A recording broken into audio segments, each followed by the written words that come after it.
इस मुल्क में सबसे ज़्यादा प्रॉब्लम्स की सबसे बुनियादी जड़ पता क्या है?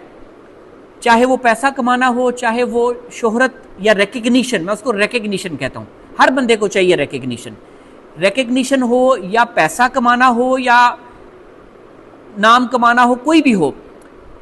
हर बंदे को जल्दी है, हर बंदे को जल्दी, मुझे जल्दी जल्दी ये मिल जाए। इसलिए इस मुल्क में सबसे ज़्यादा प्रॉब्लम इस वजह से है कि हमें जल्दी है। यहाँ पे ना अपॉर्चुनिटीज़ की कमी है, ना बंदों की कमी है, ना जॉब्स की कमी है, ना बिजनेसेस की कमी है। हमें लगता है कि हम कोई भी काम करें और 6 महीने के अंदर अंदर हम उसमें फिट हो जाएं और उस पर काम शुरू कर दें, उस पर हमें रिटर्न मिलनी शुरू हो जाए, चाहे वो पैसे की शक्ल में हो, चाहे वो रिकग्निशन की शक्ल में हो, चाहे वो नाम की शक्ल में हो। ऐसा कभी भी नहीं होगा,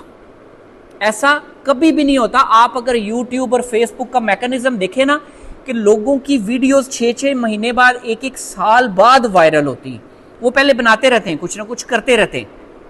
हर बंदे की वायरल नहीं होती, लेकिन चले मैं वायरल होने की बात नहीं कर रहा, मैं ये कह रहा हूं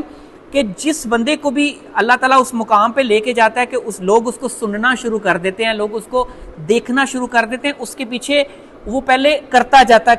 है और छोड़ता जाता है पीछे अपने बुक मार्क्स, या उसको फुटप्रिंट्स कह लें, कि वो छोड़ता जाता है और लोग पीछे पीछे चलते चलते उसको देखते देखते आते चलते हैं, तो ऑडियंस